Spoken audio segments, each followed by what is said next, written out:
السلام علیکم جی، کیا حال چال ہے آپ سب لوگوں کے؟ میں امید کرتی ہوں کہ آپ سب بالکل ٹھیک ہوں گے، خیریت سے ہوں گے۔ ناول ہناوے بائی نور راجپوت کی یہ 10ویں قسط ہے۔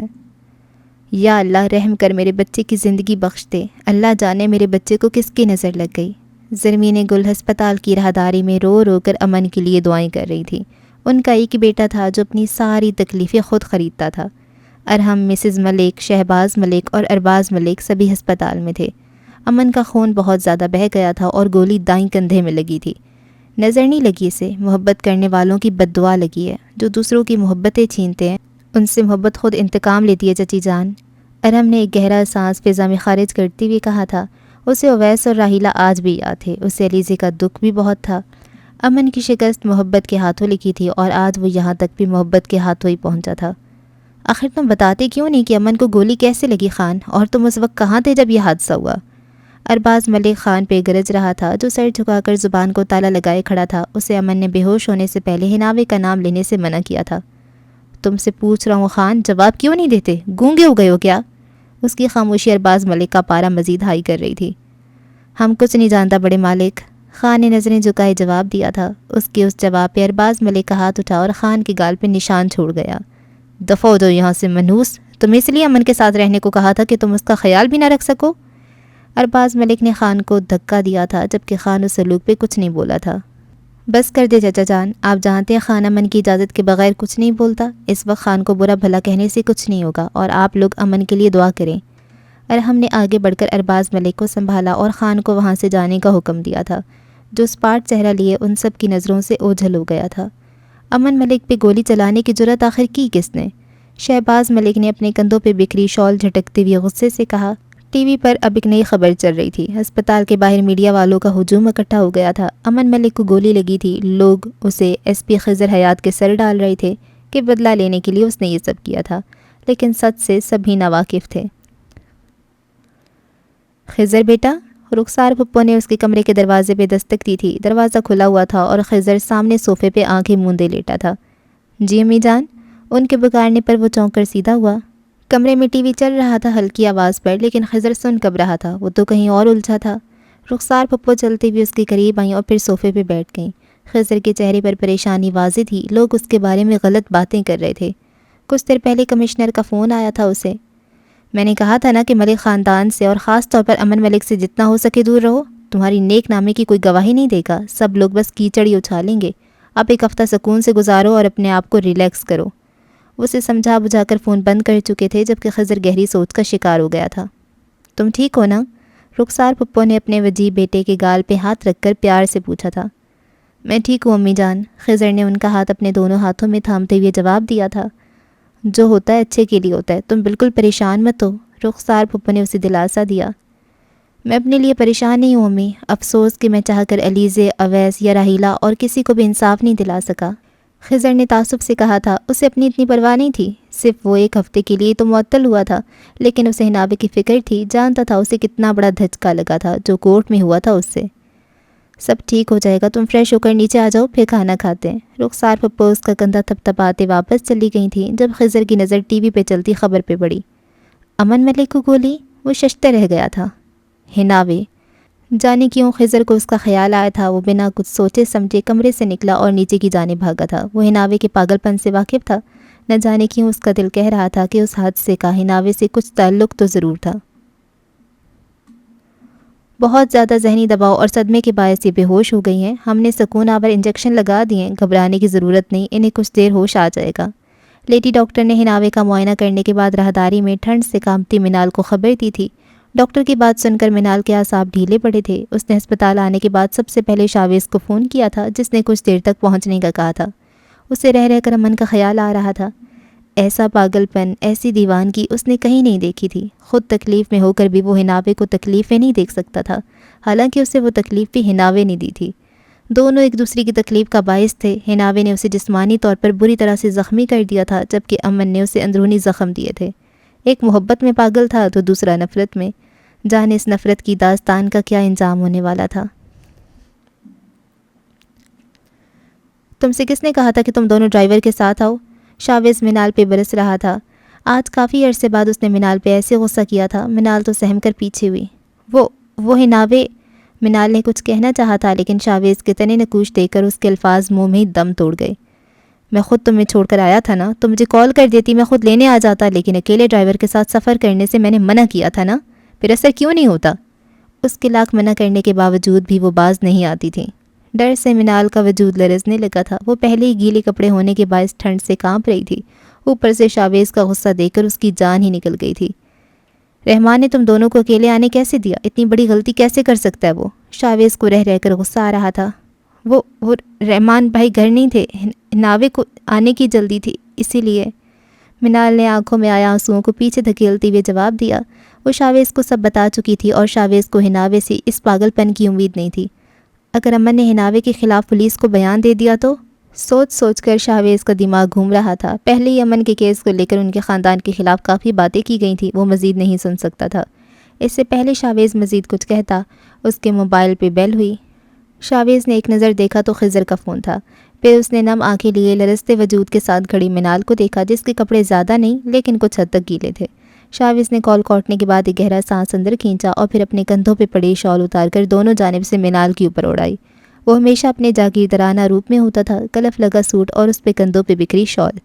منال نے شاویز کی اس حرکت پہ بری طرح سے چونکی تھی اور پھر سر اٹھا کر اپنے قریب کھڑے شاویز کو دیکھا تھا جو اسے ہی دیکھ رہا تھا۔ منال کی نم آنکھیں اسے بہت کچھ کہنا چاہتی تھیں، جسے سننے کا شاویز کے پاس وقت نہیں تھا۔ وہ بنا کچھ کہے سنے، پلٹا اور آگے بڑھتا چلا گیا۔ اب وہ خضر کا نمبر ملائے اسے کچھ بتا رہا تھا، جبکہ منال نے اس کی دی ہوئی شال کو اچھے سے خود کے گرد لپیٹا۔ اسے محسوس ہوا تھا جیسے وہ شال نہیں بلکہ شاویز کا حصار تھا، جس میں قید ہونے کے بعد وہ خود کو محفوظ تصور کر رہی تھی۔ شب وصل تھی، چاندنی کا سامان تھا، بغل میں صنم تھا، خدا مہربان تھا۔ دیکھ لے خاک ہے کاسے میں کہ زر ہے سائیں، دستے دادار بڑا شعبدہ گر ہے سائیں۔ تو مجھے اس کے خم و پیچ بتاتا کیا ہے، کوئی قاتل تو میری راہ گزر ہے سائیں۔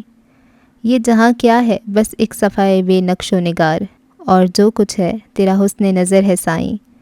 شہر و صحرا تو ہیں انسانوں کے رکھے ہوئے نام، گھر وہی ہے دل دیوانہ جدھر ہے سائیں۔ ہم نے پہلے بھی معال شب غم دیکھا ہے، آنکھ اب کے جو کھلے گی تو سحر ہے سائیں۔ پاؤں کی فکر نہ کر بارے کم و بیش اتار، اصل زنجیر تو سامان سفر ہے سائیں۔ آگے تقدیر پرندے کی جہاں لے جائے، حد پرواز فقط حوصلہ بھر ہے سائیں۔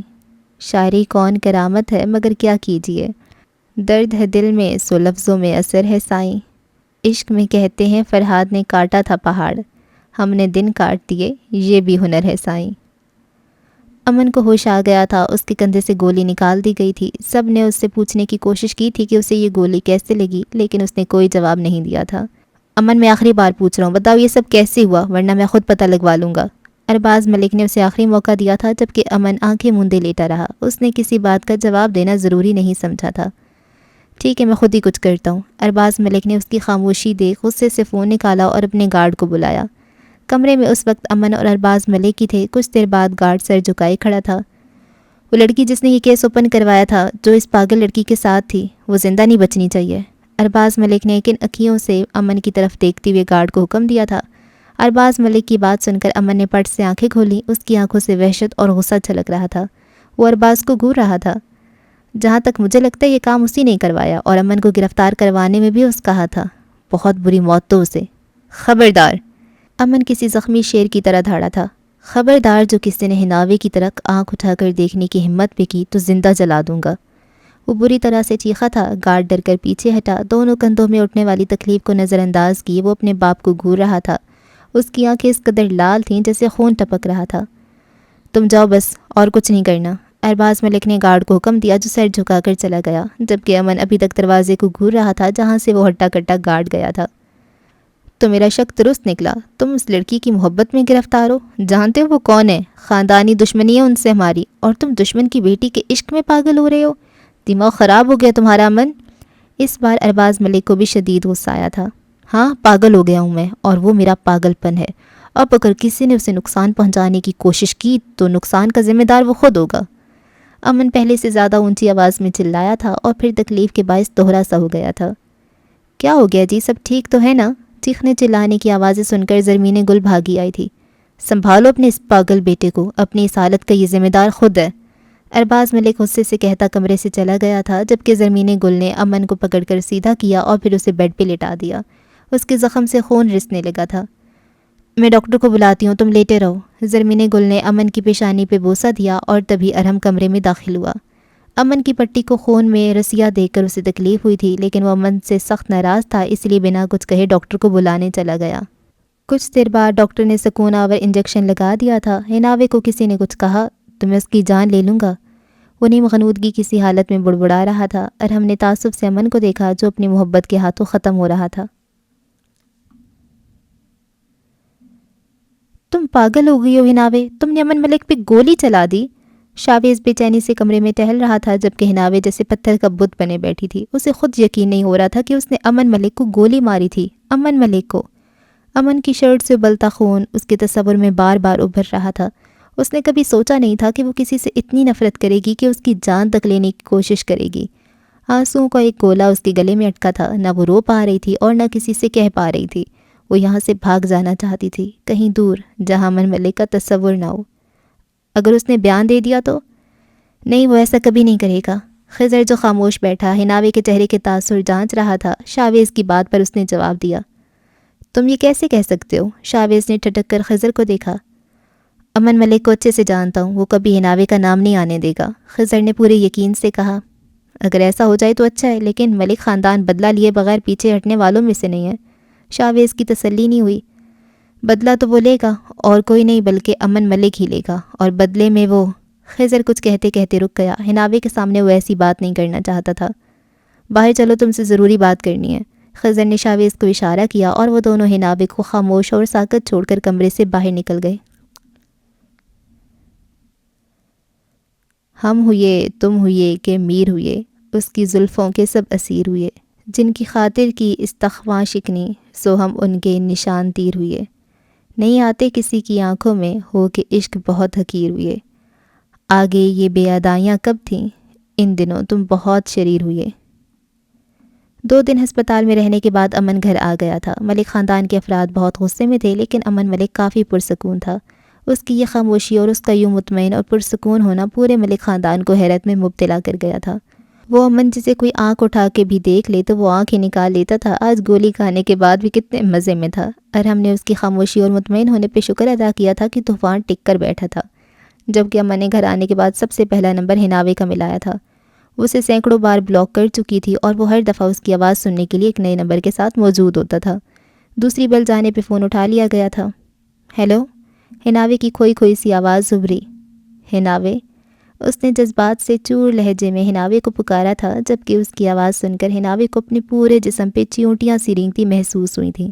اس کی زبان تالو سے چپک گئی تھی۔ حناوے رانا، تمہاری بدقسمتی کہ میں بچ گیا، لیکن میری خوش قسمتی دیکھو، اب تمہیں حناوے ملک بننا ہی پڑے گا۔ وہ صوفے کی پشت سے ٹیک لگائے سامنے میز پہ ٹانگ جمائے دلکش انداز میں کہہ رہا تھا، جبکہ حناوے تمہارے ضبط کے کچھ بول ہی نہیں پائی تھی۔ عجیب شخص تھا، حناوے کی سمجھ سے تو باہر تھا۔ تمہیں پتہ ہے حناوے، تمہاری گولی اپنے وجود پہ کھانے کے بعد میری محبت کی شدت میں اضافہ ہو گیا ہے۔ تم حناوے رانا، تم سب جیسی نہیں ہو، تم نے مجھے ہر طرف سے گھائل کر دیا ہے، تم نے امن ملک کو حیران کر دیا ہے۔ جو لڑکی نفرت میں کسی کی جان لے سکتی ہے، اگر وہ محبت کرے گی تو کیا کرے گی؟ وہ سرسراتی آواز حناوے کو عجیب سی کیفیت میں مبتلا کر رہی تھی اور آخری جملے پہ حناوے کی ضبط کی انتہا ہوئی۔ لیکن میں تم سے نفرت کرتی ہوں اور ہمیشہ کرتی رہوں گی۔ وہ اتنی زور سے چلائی تھی کہ امن ملک کے ساتھ ساتھ پورا مری سن لے۔ میں تمہیں محبت کرنے پہ مجبور کر دوں گا حناوے رانا۔ اس کی بات پہ امن ملک پہ کوئی اثر نہیں ہوا تھا۔ اور میں حناوے رانا آج تم سے وعدہ کرتی ہوں امن ملک کہ میں تمہیں مرنے پہ مجبور کر دوں گی۔ جس طرح تم نے علیزے کو مرنے پہ مجبور کیا تھا، ویسے ہی یاد رکھنا تم موت کو اپنے ہاتھوں سے گلے لگاؤ گے۔ وہ لال انگارہ آنکھیں موبائل کی اسکرین پہ گاڑے چلائی تھی، جیسے اس کے ہاتھ میں موبائل نہیں بلکہ امن ملک ہو، اور پھر موبائل کو زور سے دیوار پہ دے مارا تھا۔ اس کے بعد وہ نیچے فرش پہ بچھے بیش قیمتی قالین پہ بیٹھ کر پھوٹ پھوٹ کر رو دی تھی۔ ماضی کہتے ہیں وقت سب سے بڑا کھلاڑی ہے، اور خاص طور پر جب کھیلنے والا ایک مرد ہو۔ شہباز ملک جس کی آنکھوں سے ذلے کے لیے نفرت چھلکتی تھی، ان آنکھوں کا مفہوم اب اچانک بدلنے لگا تھا۔ ایک الوہی سی چمک ذلے کو ان آنکھوں میں نظر آتی تھی جب بھی کہیں اس کا سامنا شہباز ملک سے ہوتا تھا۔ ویسا ہی ایک دن تھا جب ذلے کی دوست ملائکہ نہیں آئی تھی، لیکچر فری تھا، وہ بور سی ہو رہی تھی اور پھر کچھ سوچ کر اکیلے ہی لائبریری کی جانب بڑھ گئی۔ لائبریری کے باہر اسے شہباز ملک اپنے آوارہ دوستوں کے ساتھ نظر آ گیا تھا۔ وہ پلٹ جانا چاہتی تھی، تبھی شہباز ملک کی نظر اس پہ پڑی۔ دونوں کی آنکھیں چار ہوئیں اور ضلع کو واپس پلٹنا اپنی توہین لگا۔ وہ نہیں چاہتی تھی شہباز ملک یہ سمجھے کہ وہ اس سے ڈر کر واپس پلٹ گئی ہے، اس لیے وہ خود پہ قابو پاتی لائبریری کے داخلی دروازے کی طرف بڑھی، لیکن شہباز کے ایک دوست نے دروازے کے بیچوں بیچ کھڑے ہوتے ہوئے اس کا راستہ روکا۔ کیا بدتمیزی ہے یہ، میرا راستہ چھوڑو۔ ضلع نے گھور کر اسے دیکھا۔ یہ راستہ تو نہیں چھوڑنے والا میں، وہ ضلع کو دیکھتی ہوئے کہکا لگا کر ہنسا تھا۔ جنید جانے دو اسے، شہباز ملک نے ضلع کو دیکھتے ہوئے اپنے دوست کو حکم دیا۔ ارے نہیں یار، اتنی بھی جلدی کیا ہے؟ جنید نے شہباز ملک کی بات کو مذاق میں اڑاتی ہوئے خباثت سے کہکا لگایا، جبکہ ضلع اسے گھور رہی تھی۔ سنیں زلیخا نے عشق کیا تھا، تم بھی زلیخا ہو، ہمیں محبوبی بنا لو۔ اس کی گھٹیا باتوں سے ضلع کا دماغ گھوما، اس کا ہاتھ اٹھا اور جنید کے گال پہ نشان چھوڑ گیا۔ راہداری سے گزرتے اسٹوڈنٹس تھپڑ کی آواز پہ رکے اور حیران نظروں سے ضلع اور جنید کو دیکھنے لگے۔ تم گھٹیا لڑکی! جنید نے گالی دیتے ہوئے ضلع کو واپس مارنے کے لیے ہاتھ اٹھایا تھا، لیکن اس بار اسٹوڈنٹس کے ساتھ ساتھ ضلع کو بھی حیرت کا جھٹکا لگا تھا، کیونکہ جنید کا اٹھا ہوا ہاتھ شہباز ملک تھام چکا تھا۔ تم سے کہا جانے دو، اثر نہیں ہوتا کیا؟ شہباز نے جنید کو دھکا دیا، جبکہ ضلع حیرت سے شہباز ملک کو دیکھ رہی تھی۔ اس کا بدلہ بدلہ روپ اس سے ہضم نہیں ہو رہا تھا۔ تم نے اس گھٹیا لڑکی کے لیے مجھے دھکا دیا؟ جنید کو شدید غصہ آیا تھا، اس نے پھر سے ضلع کو گالی دی تھی۔ جنید بکواس بند کرو اپنی۔ اور شہباز ملک خود پہ قابو نہیں رکھ پایا تھا، اس نے جنید کے منہ پہ گھونسا رسید کیا تھا۔ ضلع نے منہ پہ ہاتھ رکھ کر خود کو چیخنے سے روکا تھا۔ شہباز ملک اسے حیرت کے جھٹکے دے رہا تھا۔ اس سے پہلے وہ دونوں مزید الجھتے، ضلع نے وہاں سے بھاگ جانا مناسب سمجھا تھا۔ رانا ہاؤس میں ایک عدالت سی لگی تھی۔ خاندان کے سبھی بڑے افراد وہاں موجود تھے۔ خیام رانا پریشان نظر آ رہے تھے۔ راجپوت اور ملک خاندان کی جو دشمنی سالوں سے دبی ہوئی تھی، وہ پھر سے سر ابھار رہی تھی۔ دونوں خاندانوں میں ہمیشہ سے ایک سرد جنگ جاری تھی، جو اب صرف سرد جنگ نہیں رہی تھی۔ ہناوے رانا نے ملک خاندان کے سپوت پہ گولی چلائی تھی۔ ہناوے نے بالکل ٹھیک کیا دادا جان، اگر وہ ملک خاندان کا آوارہ چشم و چراغ جو لوگوں کی زندگی کو جہنم بناتا ہے، وہ رات گئے یوں کسی کا راستہ روکے گا تو اس کے ساتھ ایسا ہی ہونا چاہیے۔ شاویز نے ہناوے کی طرف تارے کی۔ حیرت اس بات پر ہے انہوں نے کوئی رد عمل نہیں کیا اس بات پہ، حالانکہ ملک خاندان کے لیے یہ کوئی بات معمولی نہیں ہے۔ وہ پریشان تھے۔ خیام رانا کی اس بات پہ خضر اور شاویز نے ایک دوسرے کی جانب دیکھا تھا۔ وہ دونوں ہی نہیں چاہتے تھے کہ بات مزید آگے بڑھے۔ چھوڑے نانا جان، جب انہوں نے کوئی رد عمل ظاہر نہیں کیا تو ہمیں بھی اس بات کو یہیں ختم کر دینا چاہیے، خضر نے جواب دیا تھا۔ تم ٹھیک کہہ رہے ہو برخوردار، اس بات کو یہیں ختم کر دینا چاہیے، دونوں خاندان کی بھلائی اسی میں ہے۔ اس سے پہلے مزید کوئی کچھ کہتا، گھبرائی ہوئی منال ڈرائنگ روم میں داخل ہوئی تھی۔ اس کے چہرے پہ ہوائیاں اڑی ہوئی تھیں۔ خضر بھائی، اس نے پریشانی سے خضر کو پکارا تھا۔ کیا ہوا منال، سب ٹھیک تو ہے نا؟ اس کی حالت بھانپ کر خضر فوراً اپنی جگہ سے کھڑا ہوا تھا۔ وہ ہناوے کو پتہ نہیں کیا ہو گیا، وہ پاگل ہو گئی ہے، منال نے اپنی پھولی سانسوں پہ قابو پاتے ہوئے بتایا تھا۔ ہناوے کا نام سنتے ہی خضر بجلی کی طرح اس کے کمرے کی جانب بھاگا تھا۔ باقی افراد اس کے پیچھے گئے تھے۔ ہناوے نے کمرے کا حشر نشر کیا ہوا تھا۔ ڈریسنگ ٹیبل پہ رکھی چیزیں اٹھا کر اس نے آئینے کو مکمل طور پہ توڑ دیا تھا۔ میں تمہیں نہیں چھوڑوں گی امن ملک، تمہیں سزا ملے گی، وہ ہجانی انداز میں چلا رہی تھی۔ وہ اس وقت بالکل ہی پاگل لگ رہی تھی۔ ہناوے یہ کیا کر رہی ہو تم؟ خضر نے آگے بڑھ کر اس کے ہاتھ سے وہ کانچ کے ٹکڑے چھینے تھے جنہیں وہ نیچے سے اٹھا کر واپس آئینے پہ مار رہی تھی، جیسے وہ آئینہ نہیں امن ملک ہو، اور اس دوران اس کے اپنے ہاتھ بری طرح زخمی ہو گئے تھے۔ چھوڑو مجھے، میں مار ڈالوں گی اسے، نہیں چھوڑوں گی۔ وہ بے قابو ہو رہی تھی۔ ہاتھوں سے رستہ خون دے کر خضر کا اپنا خون کھول اٹھا تھا۔ ہناوے ہوش میں آؤ، خضر نے اسے بازوؤں سے پکڑ کر جھنجھوڑا تھا، لیکن ہناوے کو تو جیسے کچھ سنائی نہیں دے رہا تھا۔ نہ چاہتی ہوئے خضر کا ہاتھ تھاما اور ہناوے کے گال پہ نشان چھوڑ گیا۔ اس کے ایسا کرنے پہ ہناوے نے ساکت نظروں سے خضر کو دیکھا۔ اس کی آنکھوں میں عجیب سی اذیت تھی۔ دروازے میں کھڑے زیان، شاویز، خیام رانا اور باقی افراد نے یہ منظر دیکھا تھا۔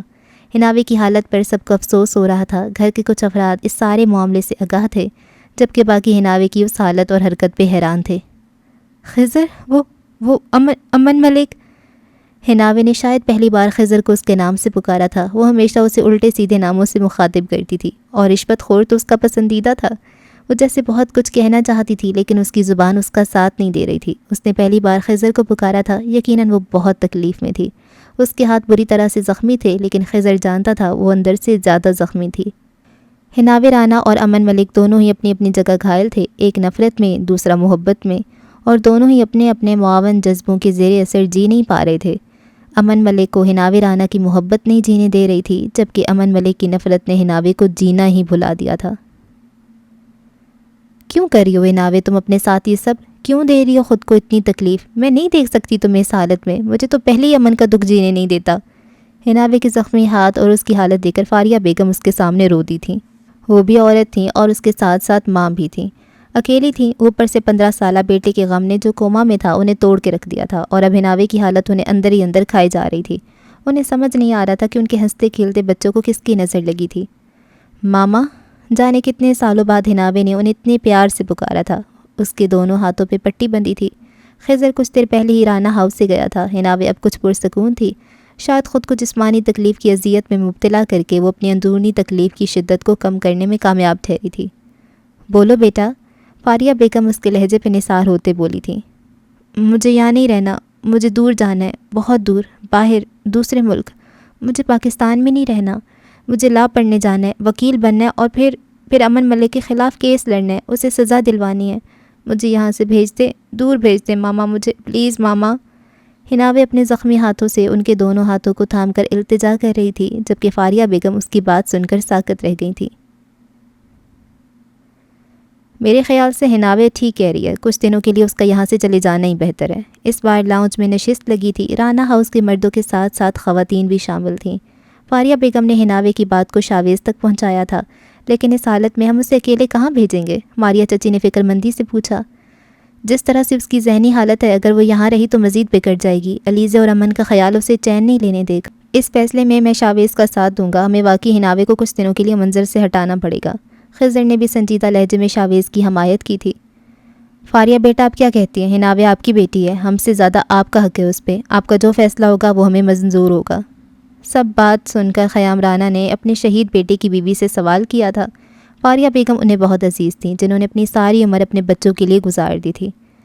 میں ہر قدم پہ اپنی بیٹی کے ساتھ ہوں، میں حناوے کا ساتھ دوں گی، اسے مضبوط بننا ہوگا، فاریہ بیگم نے مضبوط لہجے میں کہا تھا۔ ان کی بات سن کر خضر کے لبوں پہ مسکراہٹ ابھری تھی۔ ٹھیک ہے، لیکن میری ایک شرط ہے۔ خیام رانا کی بات پہ سب نے چونک کر انہیں دیکھا تھا، جبکہ وہ پر اسرار نظروں سے خضر کو دیکھ رہے تھے۔ حناوے کو ملک سے باہر بھیجنے پہ سب راضی ہو گئے تھے، کیونکہ حناوے اور فاریہ بیگم دونوں خود راضی تھیں۔ اسی سلسلے میں خضر اور رحمان بھائی نے تفصیلی ملاقات کی تھی۔ آپ تو جانتے ہیں رحمان بھائی، حناوے کتنی ضدی ہے، اور میرا اپنا بھی یہی خیال ہے کہ اسے کچھ وقت کے لیے یہاں سے چلے جانا چاہیے۔ آپ امریکہ سے قانون پڑھ کر آیا، حناوے کا ایڈمیشن ہو جائے گا نا وہاں پر؟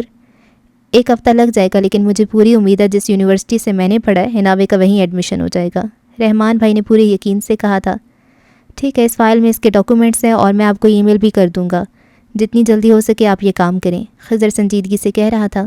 فکر نہ کرو ایس پی صاحب، کام ہو جائے گا، رحمان بھائی نے سنجیدہ ماحول کا اثر زائل کرنے کے لیے خوشگوار لہجے میں کہا تو خضر مسکرا دیا۔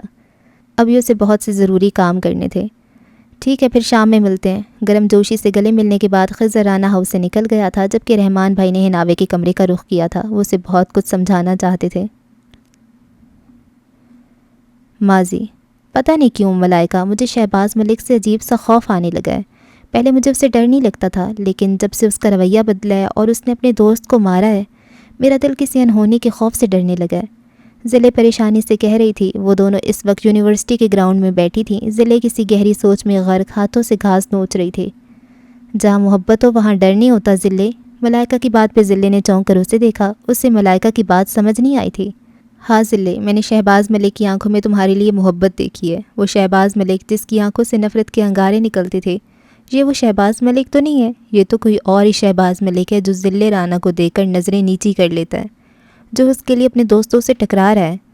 ضلع نے ملائکہ کی بات سنتے ہوئے اس کی نظروں کے تعاقب میں دیکھا تو کچھ دور پارکنگ ایریا میں گاڑی سے ٹیک لگائے اپنی جانب تکتے شہباز ملک کو پایا۔ وہ اکیلا تھا، اس کے ساتھ کوئی دوست نہیں تھا۔ ضلع کا دل بے اختیار دھڑکا تھا۔ ان کا یہ لیکچر فری تھا اور دوسرا لیکچر شروع ہونے میں ابھی آدھا گھنٹہ باقی تھا۔ کیا تمہیں اس کی آنکھوں میں محبت نظر نہیں آتی؟ ضلع کو خاموش دے کر ملائکہ نے سوال کیا۔ ضلع کو اپنے اندر ہلچل سی مچتی محسوس ہوئی تھی۔ وہ ایک جھٹکے سے اٹھی اور بیگ اٹھا کر تیز تیز قدم اٹھاتی مین گیٹ کی جانب بڑھ گئی تھی۔ وہ مزید شہباز ملک کے بارے میں سننا نہیں چاہتی تھی۔ وہ شخص اس پہ بری طرح سر انداز ہونے لگا تھا۔ اس کی خاموشی، اس کی الوحی اور بولتی آنکھیں، اس کے دیکھنے کا انداز اور مسکرانا، ذلے کی جان پہ بنا ہوا تھا یہ سب۔ وہ بری طرح سے پریشان ہو گئی تھی۔ اتنا تو وہ تب بھی نہیں ہوتی تھی جب اس کا شہباز ملک سے اینٹ پتھر کا بیر تھا۔ ذلے کہاں جا رہی ہو؟ ملائکہ اس کے پیچھے لپکی تھی۔ ذلے رکو نا، لیکن وہ بنا سنے تیز قدموں سے چلتی جا رہی تھی۔ اسے اس طرح جاتا دیکھ کر شہباز ملک کی پیشانی پہ لکیریں ابھریں۔ کہاں جا رہی ہو تم؟ میری بات تو سنو، تمہیں ہوا کیا ہے؟ اس کے قریب پہنچ کر ملائکہ نے ذلے کا بازو پکڑ کے اسے کھینچا۔ گھر جا رہی ہوں، میں تنگ آ گئی ہوں شہباز ملک اور اس کے ذکر سے، اور تم اللہ کا واسطے اس کا ذکر کرنا بند کرو۔ ذلے پھٹ پڑی تھی، جبکہ ملائکہ اس کے انداز پہ حیران رہ گئی تھی۔ اس کی آنکھیں سرخ ہو چکی تھیں، بلکہ چھلکنے کو تیار تھیں۔ ٹھیک ہے، ریلیکس ہو جاؤ، ریلیکس۔ ملائکہ نے اس کے کندھے پہ ہاتھ رکھ کر اسے پرسکون کرنے کی کوشش کی۔ تم ایسے کیسے جاؤ گی؟ ڈرائیور کو کال کرو، وہ تمہیں لینے آ جائے گا۔ نہیں، میں چلی جاؤں گی، اور میرے پیچھے مت آنا۔ وہ بے رخی سے کہتی گیٹ پار کر گئی تھی، جبکہ ملائکہ حیرت اور پریشانی کے ملے جلے تاثرات سے اسے جاتے دیکھتی رہ گئی تھی۔ تمہاری دشمنی مجھ سے خیام رانا، خاندان کی بیٹیوں کو بیچ میں مت لاؤ تو بہتر ہی ہوگا۔ بہرام ملک نے خیام رانا کو فون کیا تھا۔ امن کی حالت دیکھ کر وہ بری طرح سے بھڑک اٹھے تھے۔ وہ حناوے کے لیے پاگل ہو رہا تھا اور بہرام ملک کی کسی صورت برداشت نہیں کر سکتا تھا۔ بہو بیٹیوں کو درمیان میں لا کر اور انہیں ہتھیار بنا کر استعمال کر کے دشمنی نکالنا تمہیں زیب دیتا ہوگا، مجھے نہیں بہرام ملک۔ خیام رانا کو بھی غصہ آ گیا تھا۔ خوفناک ماضی ان کے سامنے آ کھڑا ہوا تھا جب ملک خاندان نے ان کے دل کو اپنی مٹھی میں جکڑا تھا۔ اچھا تو پھر یہ سب کیا ہے؟ کیوں اپنی پوتی کو درمیان میں لا کر یہ سب کر رہے ہو؟ یہ بات تم اپنے خاندان کے افراد سے پوچھو تو بہتر ہوگا۔ میری پوتی نفرت کرتی ہے اور ہمیشہ کرتی رہے گی۔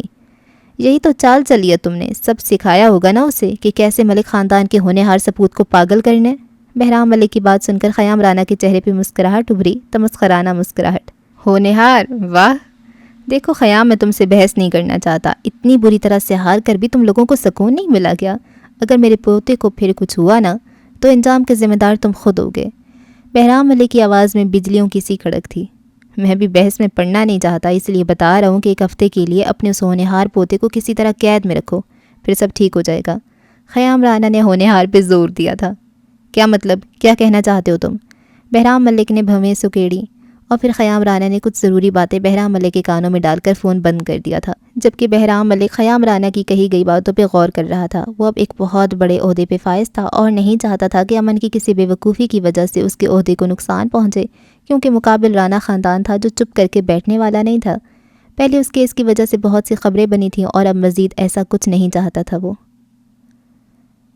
اگلے 3-4 دن امن نے سکون سے گزارے تھے، وہ بھی گھر میں آرام کرتے ہوئے۔ حناوے کا خیال ایک پل کے لیے بھی اس کے ذہن سے نہیں نکلا تھا، لیکن اس نے حناوے کا جتنی بار بھی نمبر ملایا وہ بند جا رہا تھا۔ وہ جانتا تھا حناوے ذہنی اذیت سے گزر رہی تھی، لیکن اسے اپنی محبت زیادہ عزیز تھی۔ وہ اسے کسی صورت چھوڑ نہیں سکتا تھا، اس لیے کچھ دن خاموش رہنے کا فیصلہ کیا تھا۔ یوں بھی وہ مکمل طور پہ صحت مند ہونا چاہتا تھا۔ دوسری جانب حناوے کے امریکہ جانے کی ساری تیاریاں مکمل ہو چکی تھیں۔ کل اس نے چلے جانا تھا اور آج اسے خیام رانا کی شرط پہ پورا اترنا تھا۔ یہ سارے کام اتنی رازداری اور خاموشی سے کیے گئے تھے کہ امن ملک کو بھنک تک نہ پڑے۔ حناوے اپنے بھائی کو دیکھنے ہسپتال آئی تھی اور اسے دیکھ کر حناوے کی آنکھیں نم ہوئیں۔ گالوں پہ پھسلتے آنسوؤں کو اس نے بے دردی سے رگڑ ڈالا تھا۔ میں تمہاری ہر تکلیف کا بدلہ لوں گی، میں امن ملک کو کسی قیمت پہ نہیں چھوڑوں گی، وہ پختہ لہجے میں کہہ رہی تھی۔ آنکھوں سے اندر جلتے الاؤ کی جھلک نظر آ رہی تھی۔ سیاہ چادر لپیٹے وہ جس خاموشی سے ہسپتال آئی تھی اسی خاموشی سے واپس چلی گئی تھی۔ ابھی اسے ایک بہت بڑے امتحان سے گزرنا تھا۔ وہ جانتی تھی یہ سب اتنا آسان نہیں تھا اور امن ملک کو شکست دینا ناممکن تھا، لیکن وہ بھی حناوے رانا تھی اور اسے خود ہی امن ملک کی شکست بننا تھا۔ ماضی۔ اس رات گھر آنے کے بعد ذلے خوب روئی تھی۔ اسے سمجھ نہیں آ رہا تھا اسے کیا ہو رہا تھا۔ شہباز ملک کی محبت کی گرماہٹ سے وہ پگھلنے لگی تھی۔ یونیورسٹی میں ہر طرف اس کی باتیں ہوتی تھیں اور نہ چاہتی ہوئی بھی ذلے رانا اس کی جانب کھینچی جا رہی تھی۔ اگلے 2 دن وہ یونیورسٹی نہیں گئی۔ جب تیسرے دن گئی تو شہباز ملک نے گیٹ پہ اس کا راستہ روک لیا۔ ذلے تو اس کی اس حرکت پہ دھک سے رہ گئی تھی۔ کیا بدتمیزی ہے یہ؟ راستہ چھوڑو میرا، وہ دبی دبی آواز میں چلائی۔ دل ایک الگ سی تال پہ دھڑکنے لگا تھا۔ پتھر کا دل لے کر پیدا ہوئی ہو تم؟ کہاں تھی پچھلے 3 دنوں سے؟ جانتی ہو کتنا پریشان ہو گیا تھا میں، وہ بے چینی سے کہہ رہا تھا۔ ذلے کو اس کی بات کرنے کے انداز پہ حیرت ہو رہی تھی۔ وہ ایسے بات کر رہا تھا جیسے وہ دونوں ایک دوسرے کو صدیوں سے جانتے ہوں۔ کیا مطلب؟ ذلے نے نظریں چراتے ہوئے پوچھا تھا۔ سارے مطلب ابھی سمجھاؤں کیا؟ تمہیں نظر نہیں آتا میری آنکھیں کیا کہتی ہیں؟ گیٹ سے داخل ہوتے اسٹوڈنٹس انہیں دیکھ کر رک گئے تھے۔ شہباز ملک اپنے جذبات کا اظہار کر رہا تھا۔ وہ بھی ذلے رانا تھی۔ اسٹوڈنٹس اشتیاق سے دیکھ اور سن رہے تھے۔ راستہ چھوڑے میرا، ضلع نے اپنے بے قابو ہوتی دھڑکنوں پہ قابو پاتے کپکپاتے لہجے میں کہا تھا۔ چھوڑ دوں گا لیکن اس سے پہلے میری بات سن لو، وہ جیسے کہنے کو بےتاب تھا۔ جلدی بولو، وقت نہیں ہے میرے پاس، وہ اس کے چہرے کی جانب دیکھنے سے گریز کر رہی تھی۔ میں تم سے محبت کرتا ہوں ضلع رانا، شادی کرو گی مجھ سے؟ اس نے گویا دھماکہ کیا تھا۔ ضلع کے ساتھ ساتھ باقی اسٹوڈنٹس کے منہ بھی حیرت سے کھل گئے تھے۔ ضلع کو اپنا دل رکتا ہوا محسوس ہوا تھا۔ وہ حیرت سے بت بنے شہباز ملک کے چہرے کی جانب دیکھ رہی تھی جس کی آنکھوں سے محبت کے نرم گرم شعلے نکل رہے تھے۔ مجھے کوئی جلدی نہیں ہے، تم اچھے سے سوچ لو، جتنا چاہے وقت لے لو، لیکن یاد رکھنا ضلع، مجھے جواب ہاں میں چاہیے۔ مجھے انکار سننے کی عادت نہیں ہے۔ مجھے جو چیز پسند آ جائے وہ مجھے ہر قیمت پہ چاہیے ہوتی ہے، اور تم سے تو پھر محبت ہے۔ وہ اس کی جانب جھک کر رازدارانہ انداز میں کہہ رہا تھا۔ ضلع تو جیسے اپنی جگہ پہ جم سی گئی تھی۔ اسے پتھر کا بنے چھوڑ کر وہ سیاہ چشمہ اپنی مقناطیسی آنکھوں پہ سجاتا مغرورانہ چال چلتا واپس چلا گیا تھا، ایسے جیسے وہ آیا ہی صرف اسی کام کے لیے تھا۔ حسد اور رشک کی ملی جلی نظریں ضلع کو گھور رہی تھیں۔ یہ سب ہونے کے بعد وہ وہاں ٹھہر نہیں سکی تھی۔ اپنے ٹھنڈے پڑتے ہاتھوں کے ساتھ وہ سب کی نظروں سے بچتی واپس بھاگ گئی تھی۔ پھر کیا ہوا تھا رحمان بھائی؟ کیا ضلع پھپھو مان گئی تھی؟ نمل جو نماک سے ضلع اور شہباز ملک کی کہانی سن رہی تھی، رحمان بھائی کے خاموش ہونے پہ بے چین ہوئی۔ وہی ہوا جو 80% کہانیوں میں ہوتا ہے۔ آخر ضلع رانا کو بھی شہباز ملک سے محبت ہو گئی، اور شدید محبت۔ رحمان بھائی نے کہانی کا تسلسل پھر سے جوڑا۔ لیکن محبت کا انجام بھی اچھا ہو یہ لازمی نہیں ہوتا۔ جب دادا جان کو پتہ چلا تو جیسے قیامت آ گئی تھی۔ دونوں خاندانوں میں گہری دشمنی تھی، اور ضلع پھپھو اپنی محبت کو دشمنی کی بھینٹ چڑھتے نہیں دیکھ سکتی تھی۔ وہ بھی ضدی اور ہٹ دھرم تھی۔ انہوں نے ایک دن چھپ کر شہباز ملک سے کورٹ میرج کر لی۔ ادھر رانا ہاؤس میں ان کا رشتہ پکا ہوا تو شادی کی تاریخ طے کر دی گئی۔ ضلع پھپھو کی خاموشی پر سب حیران تھے۔ سب کو یہ خاموشی کسی بڑے طوفان کا پیش خیمہ لگتی تھی۔ اور نکاح والے دن شہباز ملک نکاح نامے کے ساتھ حاضر ہو گیا۔ اس کے ساتھ پولیس تھی۔ اس کے مطابق دادا جان اپنی بیٹی کی زبردستی شادی کر رہے تھے، جو قانونی طور پہ اس کی بیوی تھی۔ رانا خاندان کے لیے یہ خبر کسی دھماکے سے کم نہیں تھی۔ سب ساکت رہ گئے تھے، اور پھر جھکے کندھوں کے ساتھ ضلع پھپھو کو رخصت کر دیا گیا شہباز ملک کے ساتھ۔ لیکن حقیقت میں تو ان کا جنازہ اٹھا تھا۔ وہ واپس کبھی نہیں آئیں، اور نہ ان کا ذکر دوبارہ اس گھر میں ہوا۔ رحمان بھائی خاموش ہوئے تو نمل کو ایک گہرے ملال نے آ گھیرا۔ اسے یقین نہیں آ رہا تھا مسز ملک اس کی پھپھو تھیں۔ وہ بنا کچھ کہے اٹھ کر اپنے کمرے کی جانب بڑھ گئی۔ وہ سمجھ نہیں پا رہی تھی کہ کون غلط تھا اور کون صحیح، لیکن ماضی میں جو ہوا تھا وہ یقیناً غلط تھا۔ اگر پھپھو نے اپنی مرضی سے شادی کی تھی تو وہ خوش کیوں نہیں ہیں؟ اور ان کے شوہر، وہ کچھ عجیب سے ہیں۔ کیا چل رہا ہے ان کی زندگی میں جو وہ پریشان رہتی ہیں؟ ایسے اور بہت سے سوالات تھے جو نمل کے ذہن میں گردش کر رہے تھے، اور ان کا جواب ایک ہستی دے سکتی تھی، اور وہ زلیخا رانا خود تھیں۔ خان دروازہ کھولو! امن بری طرح سے دھاڑا تھا۔ جانے اس کے کمرے کا دروازہ کس نے بند کیا تھا، اسے سمجھ نہیں آ رہا تھا، اور ایسی حرکت کرنے کی ہمت کس نے کی تھی۔ خان! امن پھر سے چلایا تھا، لیکن خان جانے کہاں غائب ہو گیا تھا۔ اچانک اسے اپنا سر چکراتا محسوس ہوا تھا۔ کمرے میں اندھیرا تھا، اور امن کو ہر چیز گھومتی محسوس ہو رہی تھی۔ اسے یاد تھا صبح باہر جانے کے لیے تیار ہوا تھا۔ تیار ہونے کے بعد اس نے کافی پی تھی، اور پھر اسے کچھ ہوش نہیں رہا تھا۔ امن کو کچھ غلط ہونے کا احساس ہوا تھا۔ اس کے ساتھ زندگی میں پہلی بار کسی نے ایسی حرکت کی تھی۔ کیا بکواس ہے یہ؟ کوئی دروازہ کیوں نہیں کھولتا؟ امن نے زور سے دروازے کو ٹھوکر ماری، اور پھر چکراتے سر کو تھامتے ہوئے بیڈ کی جانب بڑھا۔ سائڈ ٹیبل پہ رکھا ہوا لیمپ چلایا، اور موبائل اٹھا کر دیکھا تو رات کے 10 بج رہے تھے۔ شٹ! اسے تو قدیر کے ساتھ آج اپنی فتح کا جشن منانا تھا۔ خضر حیات کو ہرا کر جو سکون اسے ملا تھا، اس کا جشن منانا تھا۔ لیکن اس کے ساتھ ہی کسی نے بہت ہی غلط حرکت کی تھی۔ یقیناً اس کی کافی میں کچھ ملایا گیا تھا، جسے پی کر وہ بے ہوش ہو گیا تھا۔ امن نے غصے سے خان کا نمبر ملایا۔ کہاں مر گئے ہو خان؟ پہلی ہی رنگ پہ خان نے کال ریسیو کر لی تھی۔ وہ مالک ہم ہسپتال میں ہیں، ہمارے بازو پہ چوٹ آئی تھی، ہم کچھ دیر تک آتے ہیں۔ خان نے لڑکھڑاتے لہجے میں صفائی دی تھی۔ امن نے بھویں سکیڑی۔ خان اسے جھوٹ نہیں بولتا تھا، یقیناً اسے چوٹ لگی ہوگی، لیکن کیسے؟ یہ کیا ہو رہا تھا وہ خود بھی نہیں جانتا تھا، لیکن کچھ تو تھا جو غلط تھا۔ ہناوے؟ اس کے لبوں نے دھیرے سے ہناوے کو پکارا تھا۔ پہلا خیال اسے ہناوے کا ہی آیا تھا۔ ابھی وہ انہی سوچوں میں غرق تھا جب کمرے کا دروازہ کھلا، اور آنے والے دروازے کے ساتھ لگے سوئچ بورڈ پہ ہاتھ رکھا تو کمرہ روشنی میں نہا گیا۔ امن نے تیز روشنی سے بچنے کے لیے بازو کو آنکھوں پہ رکھا۔ پھر کچھ دیر بعد دیکھا تو حیران رہ گیا۔ آپ یہاں؟ امن نے حیرت سے بہرام ملک کو دیکھا۔ اسے حیرت ہوئی تھی۔ کیسی طبیعت ہے اب؟ صبح تم اچانک بے ہوش ہو کر گر گئے تھے، شاید کمزوری کی وجہ سے، وہ پختہ لہجے میں کہتا امن کی جانب بڑھا۔ میں اور بے ہوش؟ امن کو حیرت ہوئی تھی۔ خان کہاں ہے؟ امن نے جبڑے بھینچ کر پوچھا۔ وہ جانتا تھا اس کے ساتھ اس کے اپنے ہی کوئی کھیل کھیل رہے تھے۔ وہ ضروری کام سے باہر گیا تھا، واپسی پہ چھوٹا سا ایکسیڈنٹ ہو گیا تھا، آ جائے گا کچھ دیر تک۔ ایکسیڈنٹ؟ وہ بھی خان کا؟ یہ ہو کیا رہا ہے؟ امن اس بار خود کو چلانے سے باز نہیں رکھ پایا تھا۔ تمہیں آرام کی ضرورت ہے امن، لیٹ جاؤ۔ بہرام ملک نے نرم لہجے میں اسے آرام کرنے کی تلقین کی۔ اس سے پہلے امن کوئی جواب دیتا، کمرے کے دروازے پہ دستک ہوئی۔ امن نے دیکھا تو ملازم ہاتھ میں ایک لفافہ لیے کھڑا تھا۔ صاحب یہ آپ کے لیے، ملازم جھکے سر کے ساتھ کہہ رہا تھا، اس کا پورا جسم کانپ رہا تھا۔ کیا یہ؟ ادھر لاؤ، امن نے حکم دیا تو ملازم لفافہ پکڑانے کے بعد الٹے قدموں واپس بھاگ گیا تھا۔ میرا انتظار کرنا امن ملک، میں جلد واپس آؤں گی، ہنا ویرانہ۔ صاف کاغذ پہ لکھی گئی ایک سطر امن ملک کو بری طرح جھنجھوڑ گئی تھی۔ اس کا دل ڈوب کر ابھرا تھا، کچھ تو تھا جو غلط ہوا تھا۔ اس نے سطر کو دوبارہ پڑھا اور پھر غصے سے بہرام ملک کی جانب دیکھا، جن کے چہرے پہ اطمینان ہی اطمینان تھا۔ یہ کیا ہو رہا ہے؟ وہ غصے سے دھاڑا اور پھر تیز دھڑکتے دل کے ساتھ باہر کی جانب لپکا۔ اسے خوف تھا ہناوے کے چھن جانے کا، اس کے دور جانے کا، اور وہ یہ برداشت نہیں کر سکتا تھا۔ سر ابھی بھی چکرا رہا تھا، لیکن اس ایک جھٹکے سے اس کا دماغ تیزی سے کام کرنا شروع ہو گیا تھا۔ جا چکی ہے وہ۔ بہرام ملک کی آواز پہ اس کے قدم ساکت ہوئے۔ وہ پلٹا اور حیرانی سے بہرام ملک کو دیکھا۔ کیا مطلب؟ امن ملک اپنی زندگی میں پہلی بار ہکلایا تھا، پہلی بار اس کے الفاظ ٹوٹ کر نکلے تھے۔ بہت دور جا چکی ہے وہ، تمہاری دسترس سے بہت دور، بہتر ہوگا اب تم بھی اسے بھول جاؤ، بہرام ملک نے اسپاٹ لہجے میں کہا اور جانے کے لیے کھڑا ہو گیا۔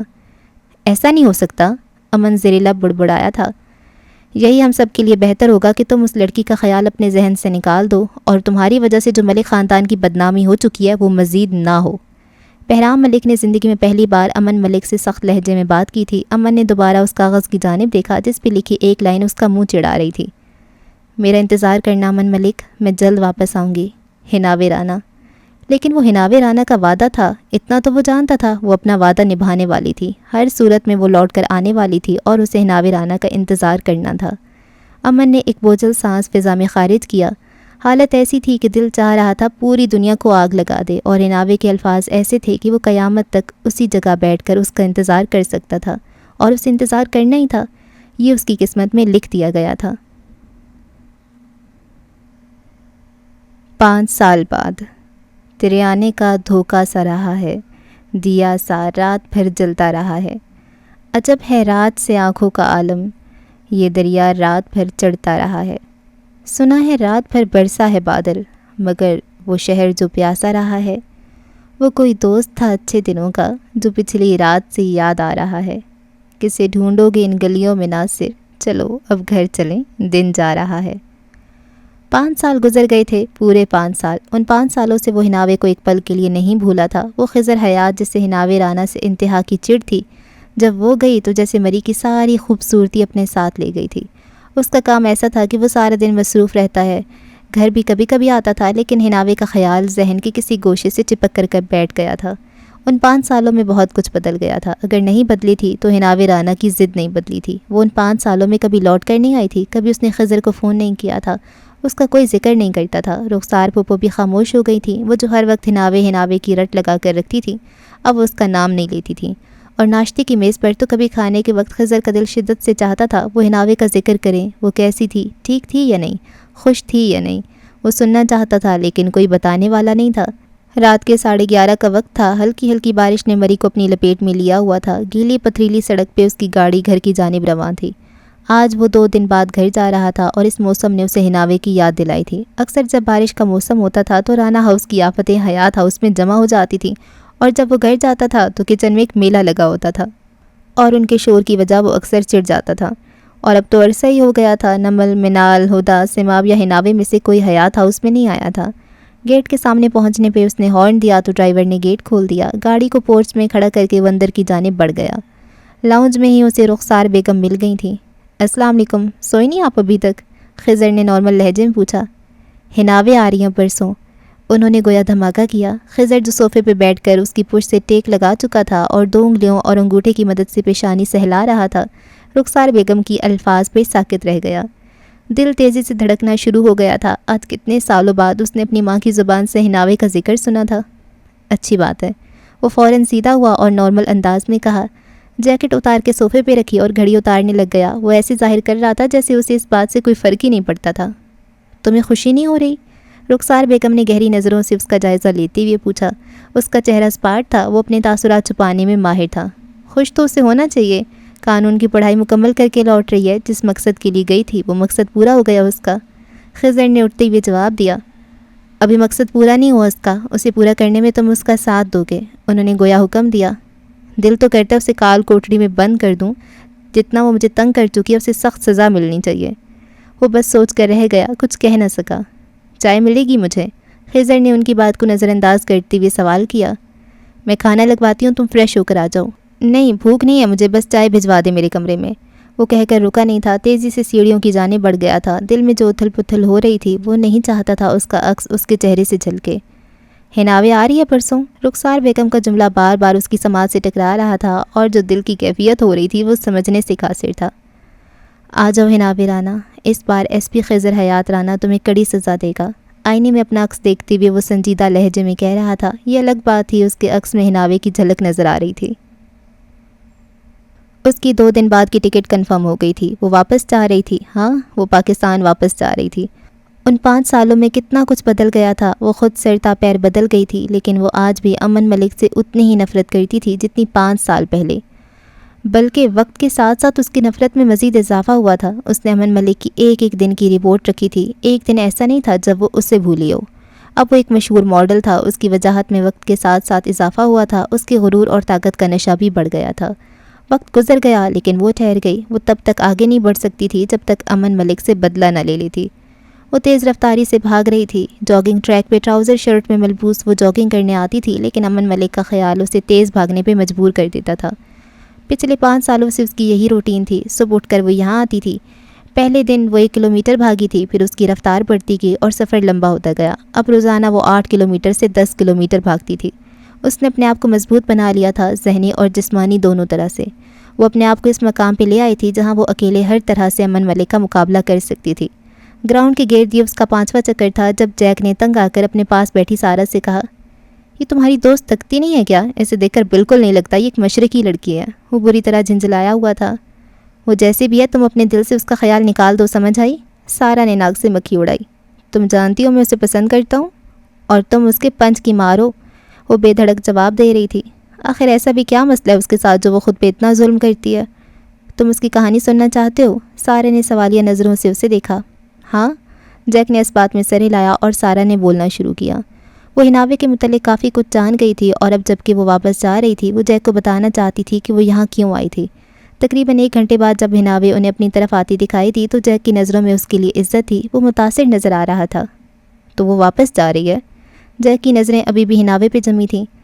ہاں، وہ واپس جا رہی ہے، اور تمہارے لیے اچھا ہوگا اگر تم اسے بھول جاؤ، سارہ سنجیدہ لہجے میں جواب دیتی ہناوے کی جانب بڑھ گئی تھی، جبکہ جیک بس بیٹھا رہ گیا۔ ہم سماعت کو ہتھیلی پہ لیے پھرتے ہیں، تیری آواز میں کوئی پکارے تو ہم کو، تو ہے وہ قیمتی نقصان جو راس آیا ہے، اچھے لگتے ہیں تیرے بعد خسارے ہم کو۔ خدا کتنی ہی دیر سے بخت کو فون میں لا رہی تھی لیکن نمبر بن جا رہا تھا۔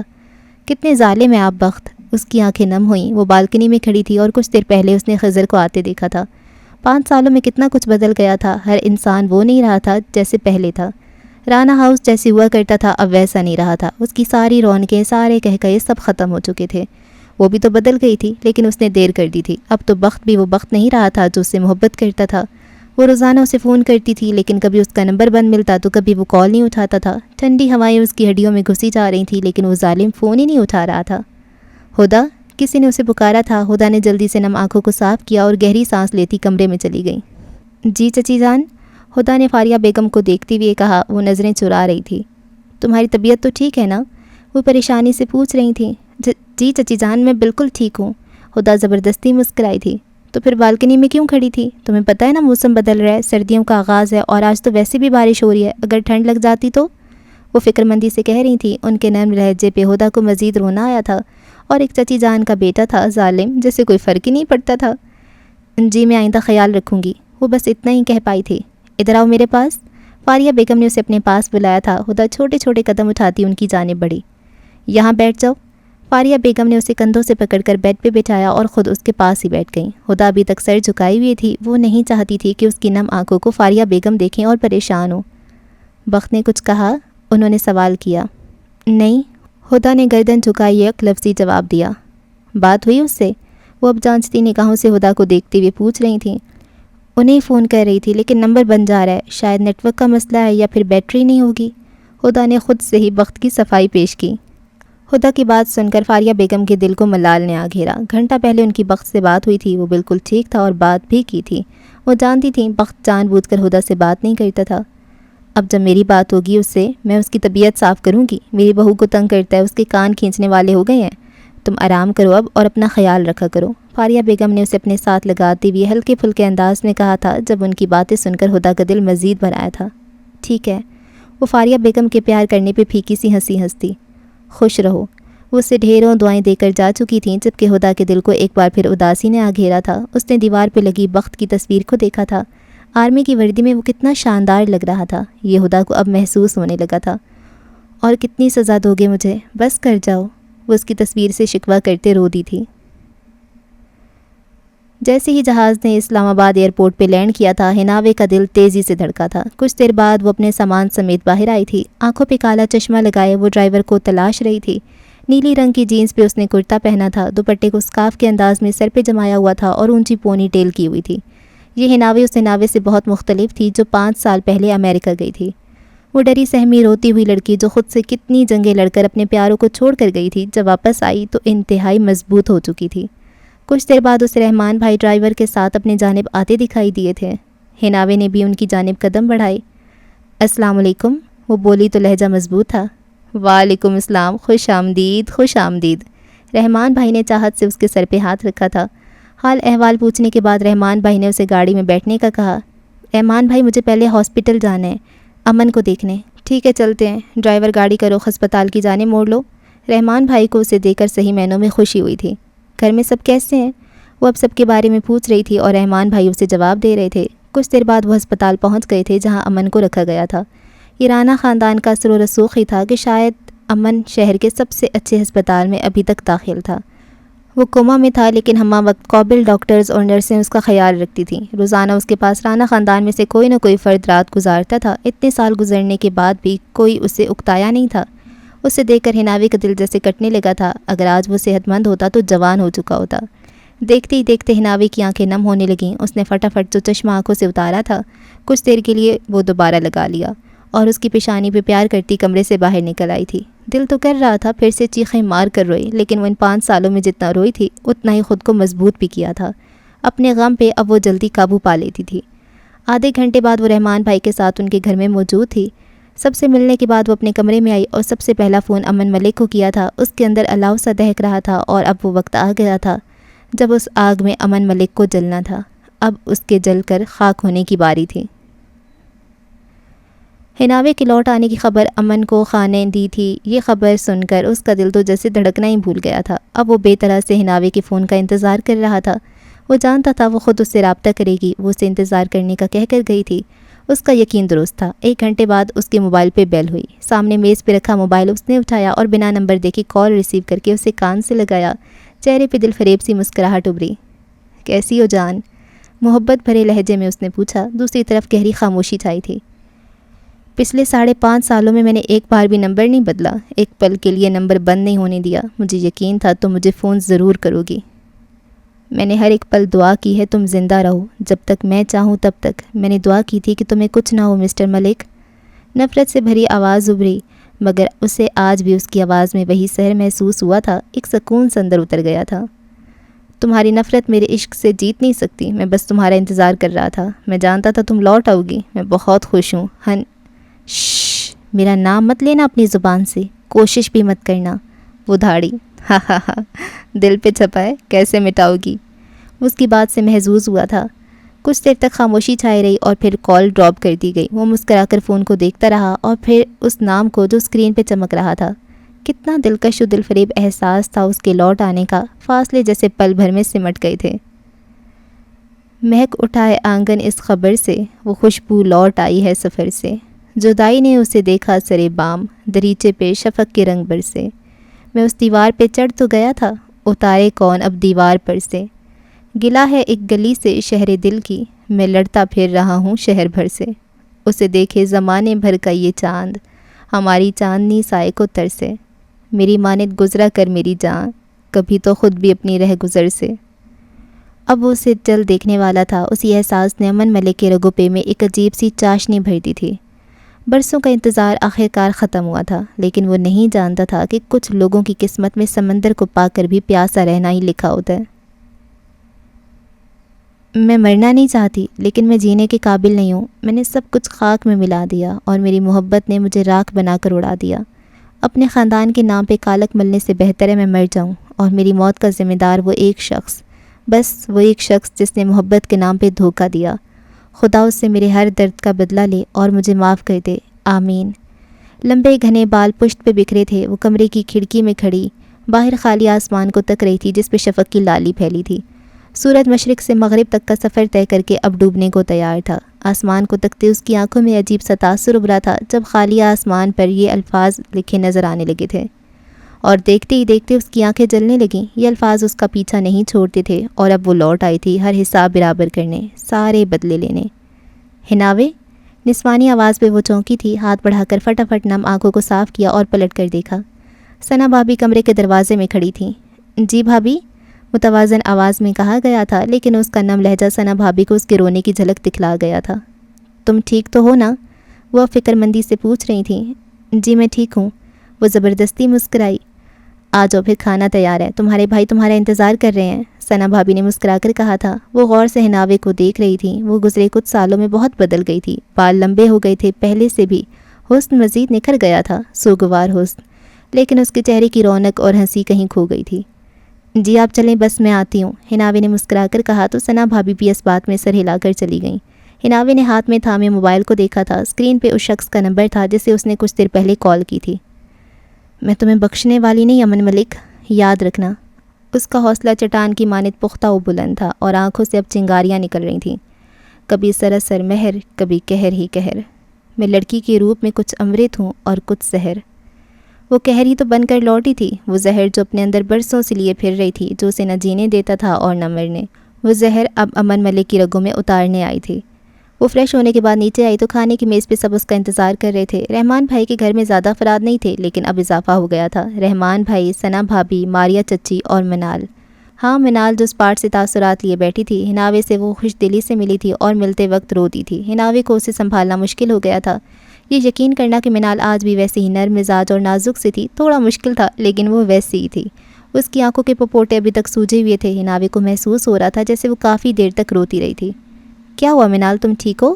وہ پوچھے بنا نہیں رہ سکی۔ منال کی غائب دماغی اور اس کا اسپارٹ چہرہ ہناوے کو کچھ اور ہی داستان سنا رہا تھا۔ ہاں میں ٹھیک ہوں، وہ جیسے زبردستی مسکرائی تھی۔ ماریا چچی نے عجیب سی نظروں سے اسے دیکھا تھا، اور منال نے نظروں ہی نظروں میں انہیں چپ رہنے کا اشارہ کیا تھا کہ ماریا چچی کو مزید بھڑکا گیا تھا۔ شاویز کا فون آیا تھا، وہ کہہ رہا تھا کہ وہ منال کو لینے آنا چاہتا ہے، لیکن یہ اس سے بات نہیں کر رہی۔ بالآخر وہ بولی پڑی تھی۔ منال کی نگاہوں کی التجا کام نہیں آئی تھی۔ میں بتا رہی ہوں رحمان، سمجھا لو اپنی لاڈلی کو، لڑکیاں اپنے شوہر کے گھر میں ہی اچھی لگتی ہیں۔ اسے سمجھا دو کہ جب وہ لینے آئے تو بنا کوئی ڈرامہ کیے اس کے ساتھ چلی جائے۔ ان کی برداشت کی بھی حد ہو گئی تھی۔ منال نے انہیں بری طرح زد کر دیا تھا۔ ان کی باتیں سن کر منال نے اذیت سے آنکھیں موندیں، جبکہ ہناوے تو حیرت سے کبھی منال تو کبھی سب کو دیکھ رہی تھی۔ وہ نہیں جانتی تھی اس کے پیچھے کیا کیا ہوا تھا۔ مجھے نہیں جانا وہاں، کبھی نہیں جانا، اور نہ مجھے شاویز کے ساتھ رہنا ہے۔ ایک بار کہہ دیا نا، آپ لوگوں کو سمجھ میں کیوں نہیں آتا؟ مجھے طلاق چاہیے ان سے، نہیں رہنا مجھے ان کے ساتھ۔ وہ ایک جھٹکے سے کھڑی ہوئی اور پھر غصے سے چلائی تھی۔ بات کے آخر میں اس کا لہجہ بھیگ گیا تھا۔ ہناوے تو پھٹی پھٹی آنکھوں سے منال کو دیکھ رہی تھی۔ یہ وہ منال نہیں تھی جسے وہ جانتی تھی۔ وہ منال تو بہت نرم مزاج اور نازک سی تھی، جبکہ سامنے کھڑی لڑکی تو کسی بہت بڑے زخم کا شکار لگ رہی تھی، بالکل اس کی طرح۔ ہناوے نے غور سے منال کو دیکھا۔ وہ اس کے تاثرات سے اس کے دل کی حالت جان لینا چاہتی تھی۔ وہ یہ سب سیکھ گئی تھی، اب اسے سوال کرنے کی ضرورت پیش نہیں آتی تھی۔ وہ اپنی زیرک نگاہوں سے بہت کچھ سمجھ جاتی تھی۔ منال بیٹھ جاؤ اور سکون سے امی جان کی بات سنو، رحمان بھائی نے تنبیہ کی تھی۔ نہیں بھائی، مجھے نہیں سننی کوئی بات، بہتر ہوگا آپ لوگ مجھے میرے حال پہ چھوڑ دیں، اگر یہ بھی ممکن نہیں تو بتا دیں، میں یہاں سے چلی جاؤں گی، وہ بھیگے لہجے کے ساتھ کہتی واک آؤٹ کر گئی تھی، جبکہ ماریا چچی تو منال کے منہ سے طلاق کا لفظ سن کر ہی دھک رہ گئی تھی۔ انہیں منال سے اس بات کی ہرگز امید نہیں تھی۔ وہ پریشانی سے عبدالرحمان بھائی کو دیکھ رہی تھی۔ آپ پریشان نہ ہو امی، سمجھاتا ہوں، اسے ٹھیک ہو جائے گی۔ عبدالرحمان بھائی نے ماریا چچی کا ہاتھ دباتے ہوئے انہیں تسلی دی تھی، جبکہ ہناوے نے ایک بوجھل سانس فضا میں خارج کرتے کھانے کی طرف متوجہ ہو گئی۔ بھوک تو ویسے بھی اس کی مٹ چکی تھی، لیکن مجبوراً اسے سب کا ساتھ دینا تھا۔ اچھا جی، اس ایپیسوڈ کو ہم یہاں پہ اینڈ کرتے ہیں، اور یہ کیا سے کیا ہو گئے دیکھتے دیکھتے ہماری حناوے وکیل بن گئی ہے یار، صرف امن سے بدلہ لینے کے لیے وکیل بن گئی ہے. یہ بات تھوڑی سی آف لگ رہی ہے مجھے. ویسے وہ کہیں اور چلی جاتی اچھا ہوتا، یا شروع میں دکھاتے اس کو وکیل بننے کا شوق ہے تو بھی اچھا تھا. میں جیسے کہ پہلے سے کہہ رہی ہوں کہ یہ ناول بہت لینتھی ہو سکتا تھا، کیونکہ اس میں بہت ساری چیزیں، بہت زیادہ چیزیں، اور ان کو لیکن وہی بات کہ ہر چیز بہت فاسٹ فارورڈ ہو رہی ہے، ایسے لگ رہا ہے کہ کوئی ٹریلر ہے. درمیان میں سے ڈیٹیلز بہت ساری غائب ہیں، جیسے کہ علیزے اور حناوے کے کچھ سینز ہونے چاہیے تھے، جیسے وہ پکی دوستیں ہوتی، ان کا ایک ہی سین تھا، اور اب وہ اس کے اتنی گہری دوستی دکھائی جا رہی ہے، تو وہ سین بہت چھوٹا تھا. اور اب یہ منال کو کیا ہو گیا. چلو یہ تو مجھے اچھا لگ رہا ہے کہ ہاں ضروری تو نہیں ہر جگہ محبتیں ہی محبتیں ہوں. 5 سال میں نا ساری محبتیں اڑ جاتی ہیں. جب ریئلٹی چیک ملتا ہے نا تو پھر مزہ آتا ہے. پھر یہ جو ایک دوسرے کے نام پہ جو مر رہے ہوتے ہیں نا ایک نظر کے لیے، وہ پھر کہتے ہیں ہمیں یہ نہیں چاہیے بندہ. دیکھتے ہیں شاویز نے اب کیا کارنامہ سر انجام دیا کہ منال جیسی لڑکی جو اس سے اتنی محبت کرتی تھی اب اس سے طلاق چاہتی ہے. اور خضر کو ہو گئی ہوگی محبت حناوے سے، اور مجھے لگتا ہے کہ خضر اور حناوے کا شاید نکاح ہو گیا ہو. وہ کہتے ہیں نا کہ ایک شرط پہ، تو یہی شرط ہوگی اور کیا. یہ جو ہے نا خیام رانا یہ پکا بندوبست کرتے ہیں. اور اچھا زلیخا کا تھوڑا سا پاس دکھایا گیا کہ ان کی دشمنی کی اصل وجہ کیا تھی. دشمنی تو خیر اس سے بھی پہلے کی تھی، خیام رانا نے وہ خانم بیگم کے ساتھ زیادتی کی تھی، ایسی کوئی بات تھی نا. تو وہ بھی ابھی اس سے بھی پچھلی جنریشن کا بھی کوئی ہے مسئلہ، وہ بھی ابھی سامنے آئے گا. اور زلیخا، یار زلیخا نے غلط تو کیا تھا، ویسے نکاح کر لیا تھا، لیکن جب ایسے پیرنٹس ہوں نا جو کہ زبردستی کہیں پہ شادی کر رہے ہوں تو پھر ان کو ایک ایسا سبق دینا ضروری ہوتا ہے کہ وہ زبردستی جو شادی کر رہے ہوتے ہیں بہت غلط کر رہے ہوتے ہیں اپنے بچوں کی. لیکن اب سبق کیا سیکھا انہوں نے؟ ابھی بھی اپنے پوتے پوتیوں کے فیصلے کیے جا رہے ہیں. سیکھا کچھ نہیں خیام رانا. اور امن ملک کی بات کریں تو وہ 5 سال ابھی بھی اس کے انتظار میں تھا. ہائے ہائے اب کیا ہوگا، ہے نا. اچھا جو کہانی کا جو مین تھیم تھا وہ یہی ریونج پہ تھا کہ حناوے بدلہ لینے آئے گی. اچھا حناوے کے ساتھ خود کچھ برا نہیں ہوا، حناوے کے بھائی کے ساتھ برا ہوا ہے، اس کی فرینڈ کے ساتھ برا ہوا ہے، تو وہ ان کو بہت زیادہ سیریس لے رہی ہے. خود پرسنلی اس کے ساتھ کچھ نہیں ہوا. مجھے لگا تھا اس کے ساتھ کچھ ہوگا، اس کے ساتھ کچھ ایسی گیمز کرے گا، اس کا پورا خاندان اس کے خلاف ہو جائے گا اور وہ بالکل سب اسے ڈس اون کر دیں گے. ایسا کچھ نہیں ہے. ٹھیک ہے، یہ اچھی بات ہے. امن ابھی بھی کوما میں ہے یار، یہ کیا بات ہوئی؟ اس کو تو کوما سے باہر آ جانا چاہیے تھا. اور ہدا اور بخت کا کیا سین ہو گیا یار، یہ تو 5 سالوں میں بہت کچھ ہو گیا. خیر جی، اگر ہم ناول کی بات کریں تو اس کی 4 ایپیسوڈز مزید آئیں گی. دعا میں یاد رکھیں. اللہ حافظ.